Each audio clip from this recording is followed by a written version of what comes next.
told myself on the way here, just another day at work. So growing up, I had two amazing parents, two older brothers. We had family functions. We went to church 3 times a week, and it was like, I didn't even understand it at that time. I didn't even understand, like, why are my parents making me do this? And I got to a point where I understood who God was, but I didn't have any sort of connection, relationship, anything like that with Him. As I got older, about 12, I believe I got baptized at 12. And I remember that feeling of going under the water and coming back up, and that just like, and it was a feeling that I lost for so long. As I got older, I loved basketball. That was my passion. That was what I lived for. I almost brought my basketball in with me and just held it while I talked. And so I was into sports. As I got into about a freshman in high school, I was about 14, I started smoking pot. And like my parents, my mom was an addict. My dad had been an addict but he quit everything when he was, I think, 20. So my mom was present, but she wasn't emotionally present. She was physically present. My dad worked all the time. So it was kind of like me and my brothers kind of did what we wanted. I stayed connected in sports, and like I said, about a freshman in high school, sorry guys if I jump around, I was a freshman in high school, and that's when I was like, ooh, that looks really fun. So I started smoking pot. Next thing you know, on the weekends, I was drinking a lot. The first time I had tripped on acid, I was 14 years old. And now looking at my children at 14 years old, it's like, couldn't imagine that, that happening.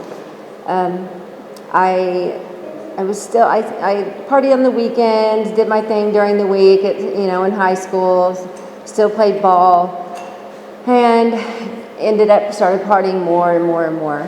And when I was 15, I made a really, at that age, you don't even understand what that is going to do. You don't care. You're just like, ooh, this is fun. Let's follow the crowd. And I started partying really hard. That's when Coke came in the picture. I was snorting a lot of Coke. I was drinking, not just only on the weekends, but during the week. I was 16, and mind you, I was having, basketball was my life.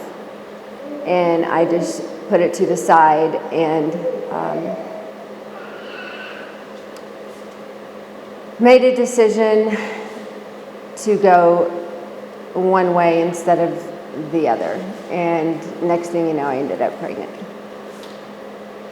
16 years old, I was 17 when I actually had him. And my parents, they helped me a lot. They were always there. I was going out on the weekends. I was there during the week, and then it just got worse and worse. And about 18, I think I was 18, and I had my second child by the time I was 18.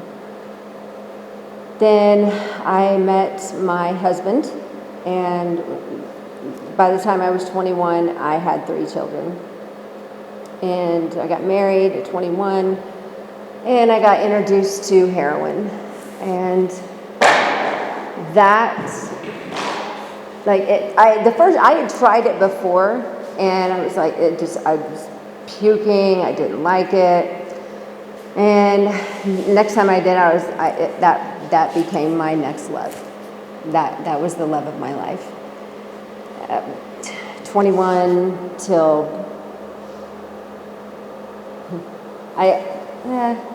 I snorted it for a few years, but then I was always one of them addicts that I looked in the mirror and I was like, the day I have to use the needles, the day I check myself into rehab.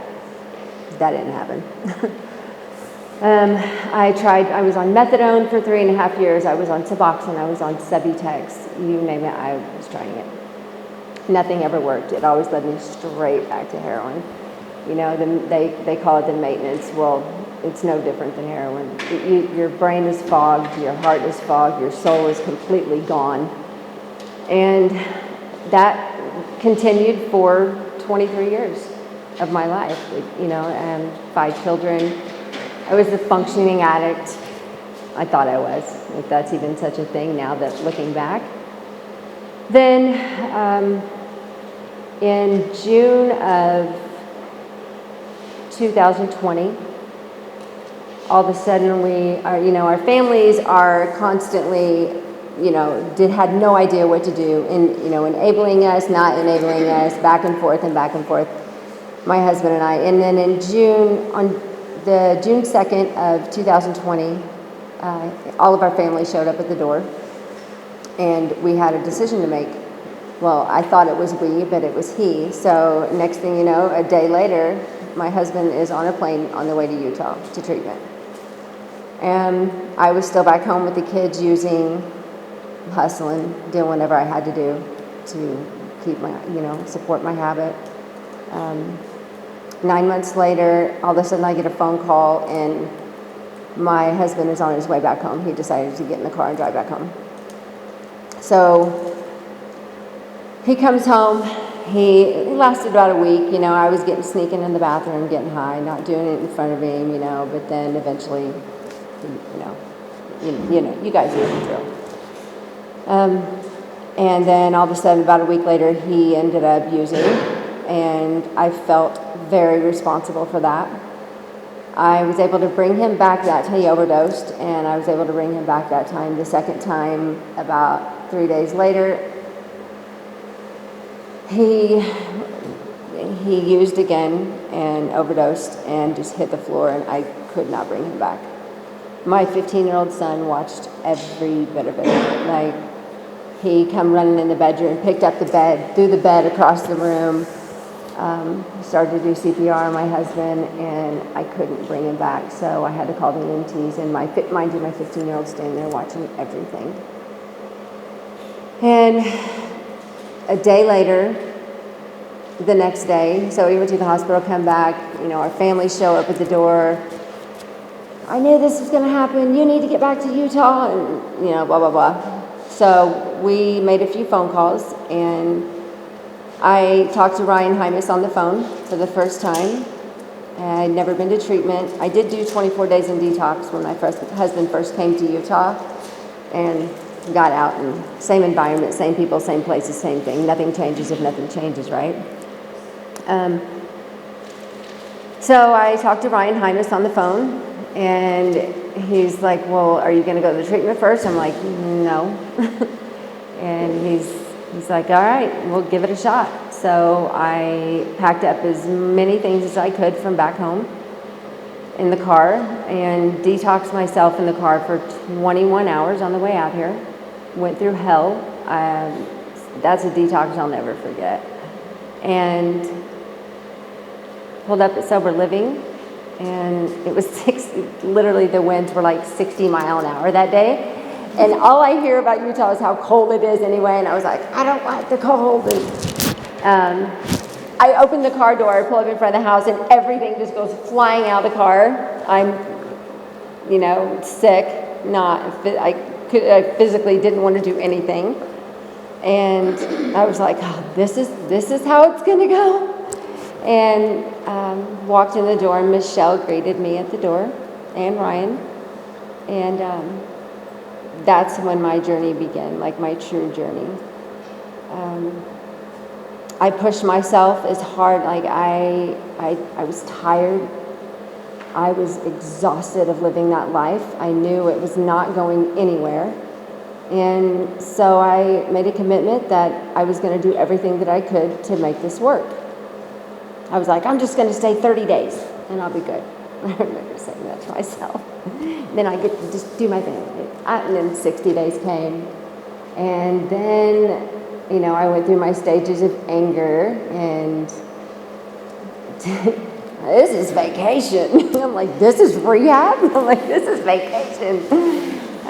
No responsibilities, and I was very blessed to have Michelle to keep me accountable many times. And my coach, Chris. And then one day, and my therapist, Amanda, as well. And one day, it had been months gone by, and I remember Jen coming to the door, and she's like, are you ever going to get a job and, do anything? I'm like, no.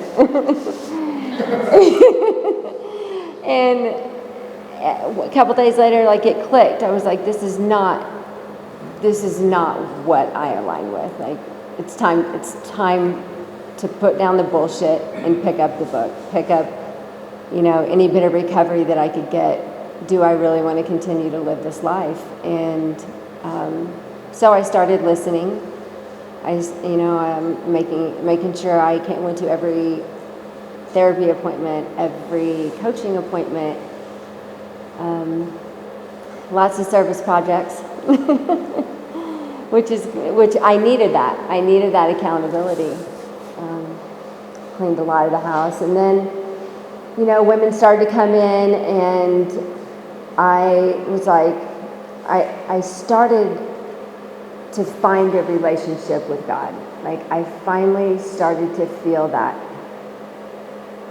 I literally sit on that back deck for hours and hours in the morning and jamming some holy water from We the Kingdom. Michelle, can you just wait till 7 o'clock in the morning? No. And just yearning for that connection with my higher power. And one day it just happened. I felt something go through me. I started to chill every time that women talked, every time I spoke to women. And I decided to be a leader and be an example rather than a follower.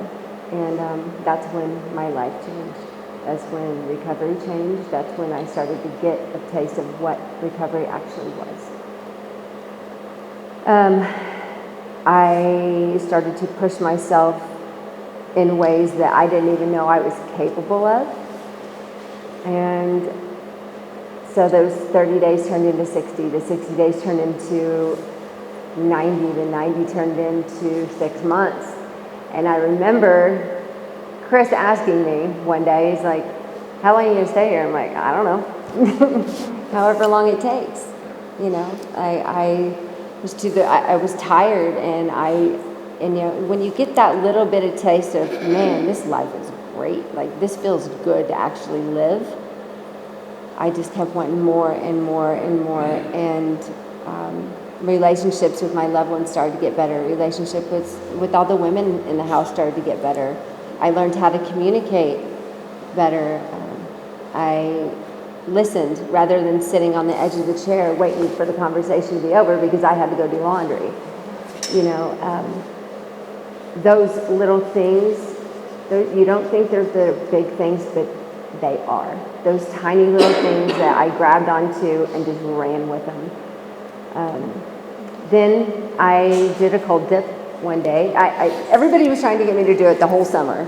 And October rolls around, and one day just called me to do it, and that I remember being in that water and looking up at the sky and, thinking, if I can do this, life is limitless. There is no limits on anything. I was freezing cold, but I didn't even feel it cold. It was just the feeling of conquering something so difficult. I was like, this is nothing. And so now, thank you, Tyson, for that. So now, that is a huge part of my recovery. I decided to be a coach. I decided to give back what I Am Recovery has given me. It is my purpose. It is my passion. I have to remind myself to rest sometimes because I want to give back. And I couldn't feel any more blessed than what I am today. Life is just, if you want it, it's there. Like, it's in you guys. It's not out there. It's not in a job. It's not in a car. It's not in new clothes. It's right here. Like, it is right here. Dig deep and you will find it. And I had such an opportunity today to spend the day with Wynn, which made me so happy. We went up to Tibble Fork, and I did that was the place that I did my very first one. So I decided to go there, and it was so cool just to give someone what I have been given, and just to connect with someone, and just to watch someone. Like, I could literally feel what she was feeling in me, and it was just like, and I feel that every day when I come to work. Like, I'm just so happy to be here. And now I'm sitting on this stage telling my story. A year ago, being on the other side of this and thinking to myself, man, could I be up there one day?